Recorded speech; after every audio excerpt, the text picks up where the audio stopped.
My friend Craig, my mentor for the last 8 years, he's over at Ransomed Heart. In the first 2 or 3 years of this place, DCC, the story was really hard. It always seemed to be going from bad to worse, and it was brutal for me, and Craig was always there to listen.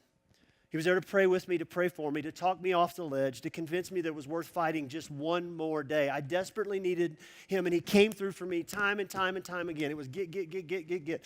That was my MO. I was like a man crawling through the desert with a mouthful of sand, dying to find an oasis, and Craig was an oasis for me. And then he got diagnosed with leukemia. And he had to go back and forth to Houston a lot for chemo. So there was a period of time there of 2 or 3 years where I didn't really get to see him a lot, and that was really hard on me. But I found myself a few years back standing in a hospital room here in Colorado Springs. Stacy and I and my 2 youngest daughters went to see him. We're standing in this hospital room, and there he is in the bed in a fetal position, no clothes on, but covered with blankets and ice pack. His fever's 105 degrees. He's shaking violently, trying to fight off the chemo side effects that are trying to kill him. His wife, Lori, is out of town. She's in California trying to get back. And I'm sitting there, and I'm just watching my friend suffer. And in that moment, this voice comes over me like, you need to get out of this room. Little boy, you need to run out of this room. This is way over your head. And if you've ever heard Craig pray, I mean, the guy's like, whoa.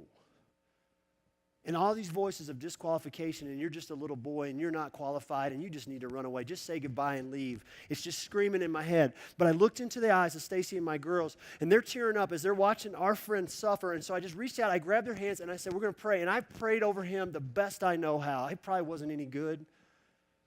And Craig couldn't look up. He couldn't open his eyes. He couldn't speak, but I gave it all I had for my friend in that moment. Can I tell you something?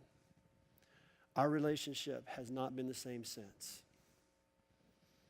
Not only has our relationship gone to a much deeper place, deeper than I ever would have imagined, my life will never be the same. And I don't always get this, but what I'm learning is this: giving paves the way to getting. It really, really does. So God gives us a few verses here that I think point us to some very important questions for us to wrestle through when it comes to the relationships in our life or the relationships we want to have in our lives.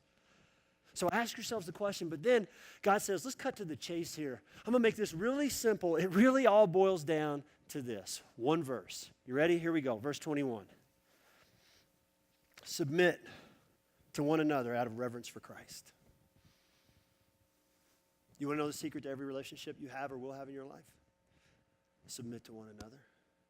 Now, Paul's getting ready to start talking about marriage in the very next verse, and our minds immediately jump there. Don't go there. He's not there yet. This applies to all of us in every relationship that we have in our lives. Submit to one another out of reverence for Christ. If we really want to see all the relationships in our lives thrive, here's the secret. You before me. You before me. It's that simple.